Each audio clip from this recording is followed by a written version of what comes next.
Brad Griffin, thank you so much for joining Let's Parent on Purpose today. It's an honor to have you on. Thanks, Jay. It's my honor. Glad to be here. Now, in the last couple of years, I had the privilege of interviewing Kara Powell, one of your teammates, hmm and then one other, and he's escaping my mind right now. But you guys are at Fuller Youth Institute, and I would love for you to just tell up front, what is Fuller Youth Institute for those that don't know? Yeah, so we are a research and resourcing arm of Fuller Seminary, and we face out to the world, to the church and to families, and we want to equip adults who care about teenagers to love and serve them better and disciple them more effectively. So we turn research into resources. Yeah, I was thinking one of the real hallmarks of your institution, maybe in comparison to some other seminaries, is you guys do a lot of research-based work. A lot of the resources that you've provided for youth pastors, for churches, and for parents isn't even as much devotional, although you have that stuff. Mhm. It's been doing a lot of asking questions, digging in cross-culturally, and really trying to help us with the data. And especially, I feel like the sweet spot that I know you all for is kind of going all the way back to sticky faith. That Mhm. what are the things that help students who are in church become young adults and then grown adults that are in church? And is that pretty accurate description of kind of like the wheelhouse of where you guys have really found your sweet spot? Yeah. Thanks for paying attention. I think research is all about curiosity and trying to help us just deepen our understanding. And we hope that we can help, leaders and parents and mentors really be equipped with more than just somebody's ideas or something Mm-hmm. that worked in one church, but to have research-based content means that someone else is listening on your behalf to what is going Mm-hmm. on, whether that's sitting down with teenagers themselves and listening to them talk about their lives, whether that's talking with leaders, talking with parents. So we love sitting in that in-between place. And yeah, you're absolutely right. Sticky Faith was one of our earliest projects. And, we continue to poke at those questions about, well, what can we be doing? Those of us who have teenagers in our lives and care about their faith, what can we be doing while they're with us to impact their faith that matters long after, Mm-hmm. they're in our homes and our ministries, or in the same way. They might still be in the same church or the same Right. home, as young adults, but their lives look a lot different. Mm-hmm. And what does their faith look like in Yeah. in those seasons? We care a lot about those questions. And I love that. I've been in student ministry for over 20 years, but I'm also a parent that currently has 3 children of mine in our church's youth ministry. Hmm. And right now, I would say all of my kids love to come to church. All of my kids that are in my house right now, they love to come to church. It's They great. love our youth ministry. But I'm very aware, having done this for as long as I have, man, I've seen a lot of kids that love coming to youth group and even would say they love church. And then something happens, especially starting around 16 years old.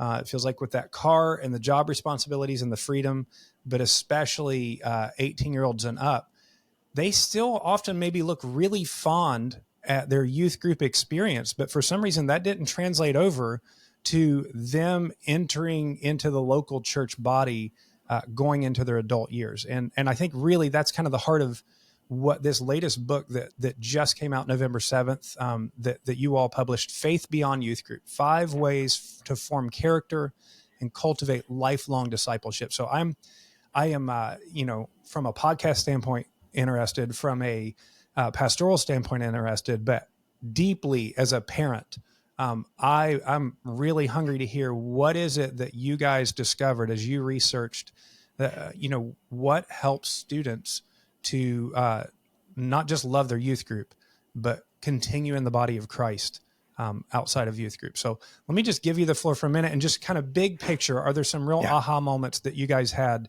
in doing this study that you'd like to share?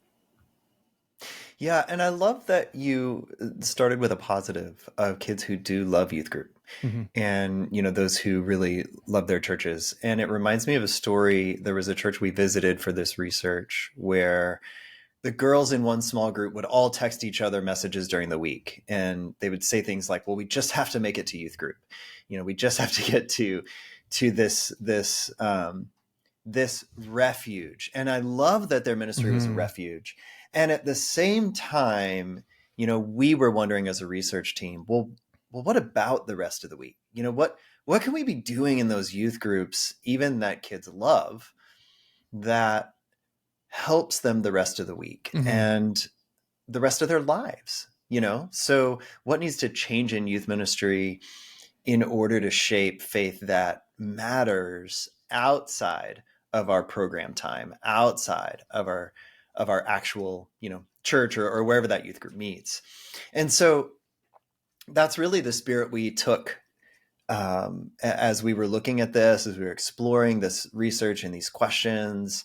We want the work that we do to matter. We want the investment, whether that's as a parent or as a leader. And I'm also both. I have a 15-year-old, 18, and 21-year-old. And so, I care about that deeply as a parent too. And I think about transformation. We talk about lives that are changed and changed by Christ and changed by faith. And well, what does that actually look like? And when we think about that, the heart of that, like the fruit of that, is lived out in our character. And our character is what we actually do on the ground in our day-to-day lives. It's like, how does this actually matter every day? And so as part of this process, we defined character as living out Jesus' goodness every day by loving God and our neighbors. And when I think about what I want for my kids, man, that's the vision that I can get behind as a parent, as well as a ministry leader. I love that. Will you say that definition one more time? Character. Go ahead and say it so I don't butcher it. Yeah. Living out Jesus' goodness every day by loving God and our neighbors. And so it connects. What I like about that too, and I think it's faithful to scripture and to research, is that it ties in both God's own character. We're modeling after God's own character as revealed in Jesus' goodness. And it combines that with what Jesus said was the greatest commandment, that we would love God and our neighbors as ourselves. And, when we put faith on the ground, this is what it looks like. Now what that looks like practically is 10,000 different things. But the whole thrust of it is that what happens in youth group doesn't stay in youth group. I'm as you're saying this, I'm thinking that you can go to just about anywhere in the country. You can drop into a youth group, and most likely you're going to see some form of this. There's going to be some icebreaker. There's going to be some singing. There's going to be a lesson. There's going to be some small group discussion. And then maybe there's going to be some hangout time. So it's not that there's anything necessarily wrong with that format, but also it's not necessary that format is character changing. And I know this is one of the questions that I wrestle through as a youth pastor. The more the Lord has blessed us with numerical growth, the greater challenge I feel with this character transformation thing, because, it's not much different for me teaching a youth lesson to 25 kids or 150 students. It's just a little bit more amplification, using my body a little bit more in a bigger screen.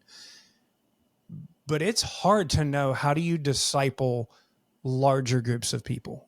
Disciple meaning not just tell them stuff about Jesus, but put them in opportunities that are going to stretch and challenge their faith and cultivate character formation. And so I wonder, as you're researching this, and this is a loaded question because maybe my church will decide my job doesn't matter after this. Did you find, as you're surveying, like, how important is youth group ultimately, big picture, not during necessarily the teenage years, but big picture, how important is youth group to the overall faith and transformation of the people that you surveyed? Well, let me answer this in a way that might help you keep your job and also poke at it a little bit. Okay. Youth group matters insofar as it's real important for teenagers to be around teenagers. Mm-hmm. Okay. Now, we at FYI, and our research really backs this up, we are huge believers in intergenerational relationships and how important those relationships are to faith that lasts. So, let me be really clear that kids need to be around adults. They need to be around younger kids. They need to have opportunities to serve in the church and to matter in the church as more than just, isn't it great that we have all these kids and, we have such good kids?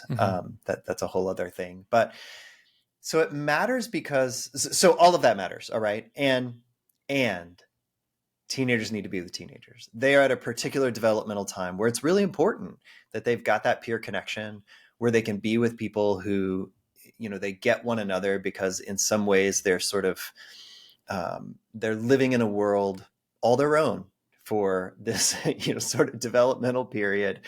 And it helps them feel safe and safe to be themselves, safe to not feel like they have to perform for adults or live up to expectations. And when youth group is done well, it does create that safe place for belonging. And this, to get, to jump right into the heart of this research, one of our really key findings was how important it is to cultivate trust with young people. And I think, one of the functions of youth group really must be about cultivating that trust, because it's a lot of research shows that trust in general in our society is at an all-time low, and it's been dropping decade to decade. And then when you look at trust between generations, so trust across generations, that continues to decline, and it is more dramatic the younger you get. So, Gen Xers trusted less than boomers, millennials trust less than Gen Xers, Gen Z trust less than millennials. And so you've got this group of young people today who they trust adults less, they trust institutions less, and specifically trust the church less as a like cohort, right?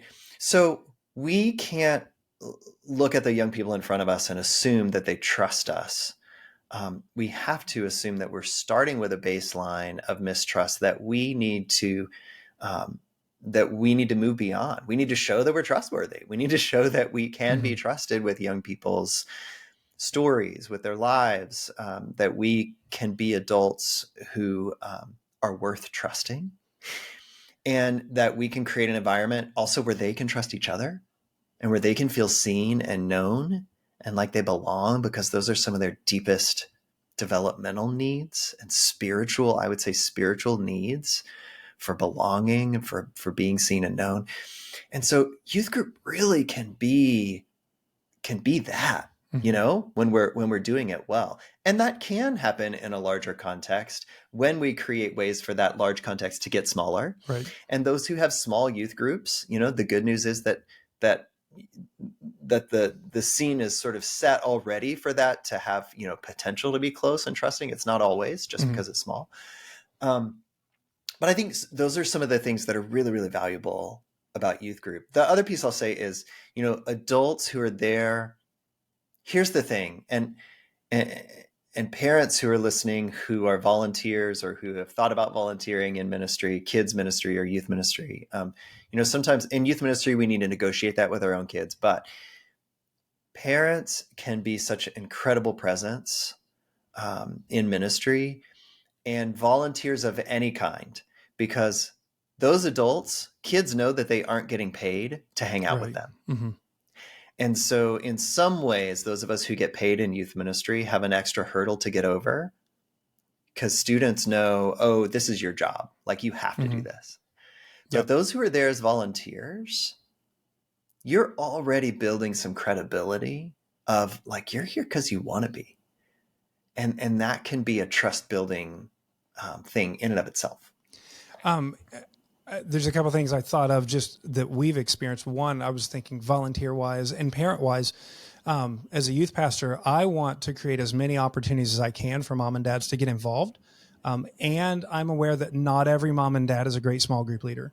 And so like you want to come up with ways for them to be in, um, where they're in their skill set. And like Yeah. one of the simple ways that we've done that revolves around food, on two different things. On Sunday morning, replacing a traditional Sunday school with a breakfast buffet.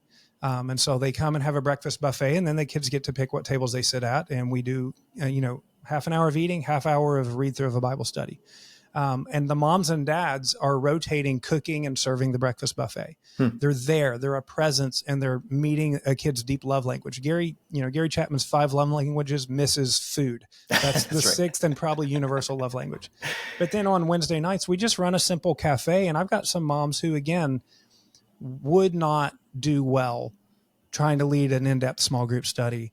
But man, they can smile and they can hand out Skittles, and they're there every week. And just that, hey, I'm so glad to see you. Like, it just provides opportunity. So I think sometimes as a church, we've got to be creative, to just give those opportunities for presence. But I think you're absolutely right. For those of us in ministry, we have to lay our insecurities aside. And it needs to be the greatest win in the world if one of our students likes one of the adult volunteers more than us. Like, instead of me feeling like, oh, I can't believe that, like that should be a touchdown celebration, because I can barely even keep track of the adults I have, much less the students. So if you have adults who are godly and a good influence, and the kids are gravitating towards them, then you praise the Lord that God's giving you that, because not everybody has that. So we need to be thankful for it. I'm curious just on the trust issue, because I wrote down, you have character compass that I know in your book you all talk about. So I want to hit a few more of these, but just curious in the Cultivating Trust. Anecdotally, as you guys did your survey, are there particular things that you saw that you feel like, man, this was done really well in this ministry to help cultivate trust amongst students? Mm-hmm. So consistency is one of the huge factors that comes to mind. So I think we need to be consistent and we need to be close. Mm-hmm. And so consistently showing up, consistently being there for young people, and showing up when you say you're going to show up. So, trust is really formed through these small acts of faithfulness, small acts of presence. There's this one story that comes to mind of this 71-year-old volunteer named Slick. And Slick said, I like to think that if Jesus walked the earth today, he'd spend a lot of time at 7th grade tennis matches. And I think about that, as somebody who's going to try to go to a water polo game this afternoon to catch a sophomore who's a part of our youth ministry. And like, I know it matters. I know it matters if I show up, even if I don't talk to that kid there. I know it, they see, and it means something to them. That this was interesting so related to that story, because this is about my own church. We asked young people in our church a few months back about things they appreciated and then things that they wish were different about our church. And, it was really interesting to hear them say themselves, we really like it when adults in the church show up at our stuff, our performances and our games and our whatever. And like, out of that, we actually created a way to make those things more known, and so now we're sharing about, hey, this week you could catch this game at this time. That's or you can catch this performance. And it's a way to help our students see, we're cheering you on, and whether we're official volunteers or not, we're going to do that. And so often it is parents who show up at these, things. It's somebody else's parent. And I like to say this, and I'll add this on the Cultivating Trust. For parent listeners, often the safest adult in the life of a teenager is somebody else's parent. Yeah. And it's that parent who, when you go to their house, they're around, they're hanging out in the kitchen, or, they're there when you go to raid the refrigerator, and they are willing to chat, or,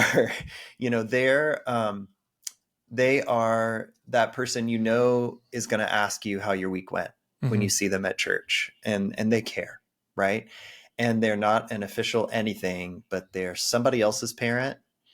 And, and that parent has an incredible opportunity to be a trustworthy adult. Yeah, absolutely. And that's discipleship. That is Yes. absolutely discipleship. Sometimes we make discipleship thinking I led them in a Bible study, which is discipleship, but discipleship is being there, being consistent, being faithful. I mean, Jesus walked a lot with his disciples. You think of just Yes. when you love to be a part of the casual conversations that they had, walking from place to place, and all of the talk over meals that didn't make it into the Bible. Man, how incredible that would be. That was discipleship. And, the other children that my kids bring into my home, my wife and I are very aware we are discipling them simply by the way that we love one another. By the way that, like, if somebody messes up, we don't blow up in the house. Yeah. We had a mom come one time and then emailed me 2 years later after she had gotten remarried and said, it was at your house. It's the first place that I ever witnessed praying around the table together, which, like, I mean, I grew up doing it. It was nothing to us. And she's like, in my new marriage, we have started that. Yeah. And my husband loves it and our kids love it. So that's discipleship, and it doesn't have to be hard. Absolutely. And that connects with another key finding and another compass point for this research, and that is modeling and how important it is to model growth and model faithfulness. And you're absolutely right. Those little things are discipleship, and there's so much of discipleship is modeling. Mm-hmm. It's living imperfectly as people who follow Jesus. So it doesn't mean we never make mistakes, but young people are watching.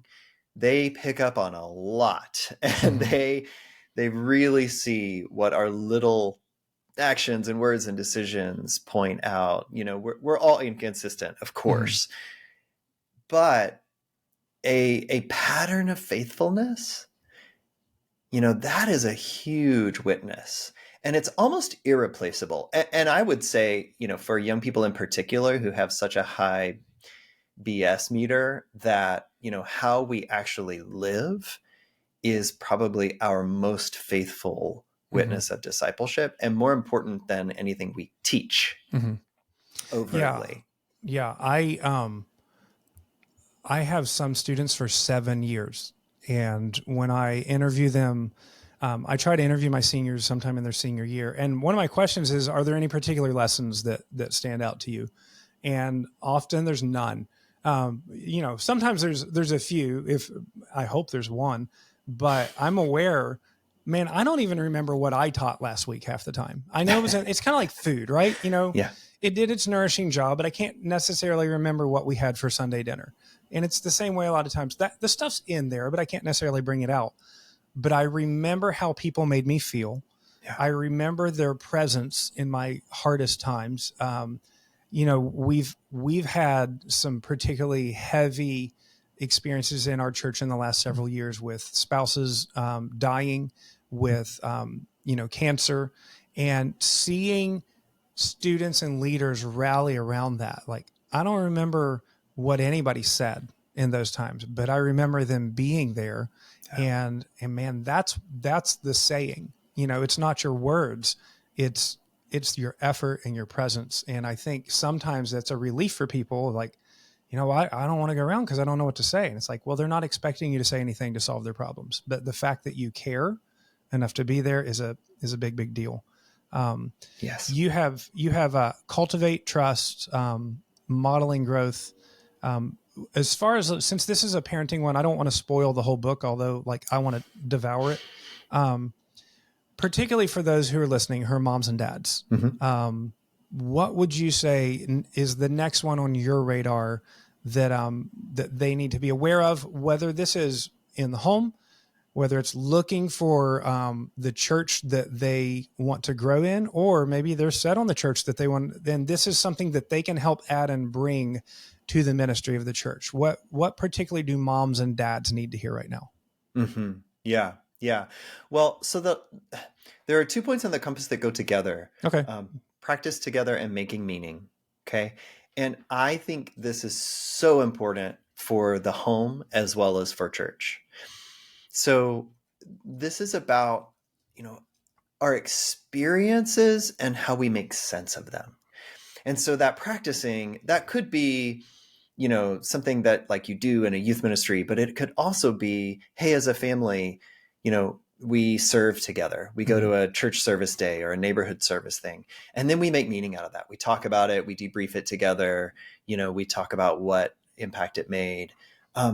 It's also about trying hard things. So, parents sometimes get to see a lot more about the day-to-day, of their kids' lives, depending on how talkative that teenager is. Mm-hmm.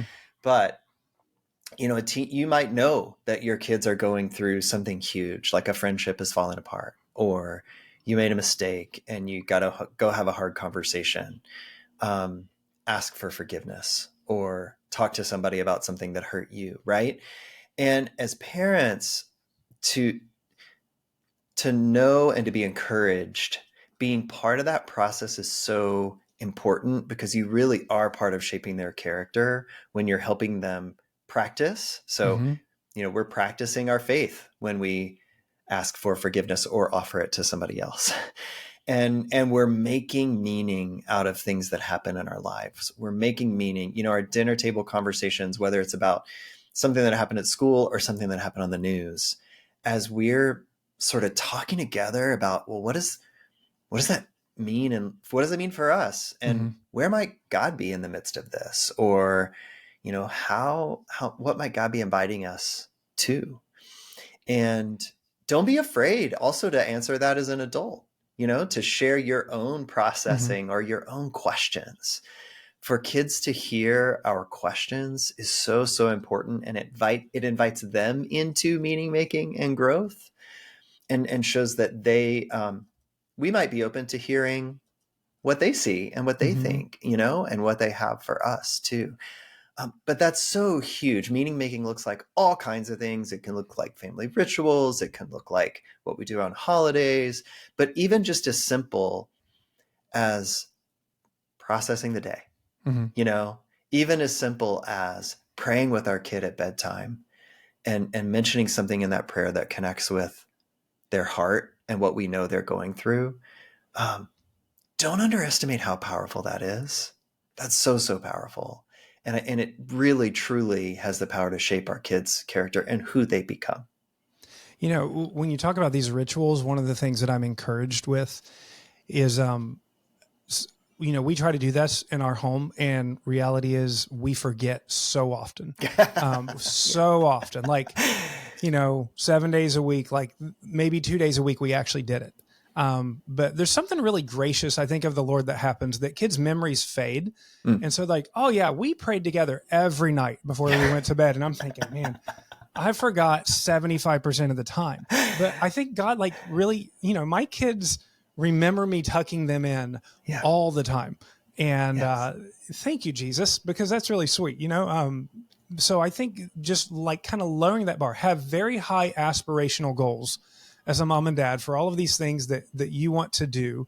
But then we live in reality. And I think the grace of God, rises that tide. And that's really helpful and humbling to hear. And I remember something as you were just talking about these conversations. I think it was Kara Powell in her interview a couple years ago, I think she said, and you can correct me because you did the research with her, I think, that even more impactful than family devotions together were families that had regular faith conversations. So like more than just, we're going to sit down once a week and do a Bible study together. It was the families where life and faith was kind of an ongoing conversation, kind of like you're talking about around the dinner table. It's like, man, right now we are watching this horrific war in the Middle East with Israel and Hamas. And I think it's really fair to say, I don't know the solution. Like, I don't know why God would not just stop it and intervene. And one day he's going to, when Jesus comes back. But man, you hear all of these preachers trying to pull out, prophecies from Ezekiel and everything. And maybe they're right, maybe they're not. But I can tell you from my standpoint, it makes my heart hurt Mhm. and makes me grieve, and it makes me pray for all of these affected. And I think those kind of conversations go a long way with our kids of like, okay, mom and dad don't have all of the faith answers, and yet they're still following Jesus. And I think, man, way better than me nailing an Ephesians Bible study, which is great. Do your Ephesians Bible study, but them seeing that even when I don't have it all worked out, Jesus is still worth following. I think like Mhm. that's a big deal to the kids. Yeah, absolutely. And Jesus can be trusted. Mm-hmm. Yeah. The research would affirm that absolutely. And in particular, what's important for parents to think about is, or just to keep in mind is, it's not just us talking about faith with our kids. It's not just the content of what we share. It's also when we talk about our own faith. Mm-hmm. When our kids have a window into our own processing. So just like you were sharing, that processing is so important. Knowing why faith matters to us, that's so important. And again, what we're modeling, Mm-hmm. how are we modeling putting that into practice?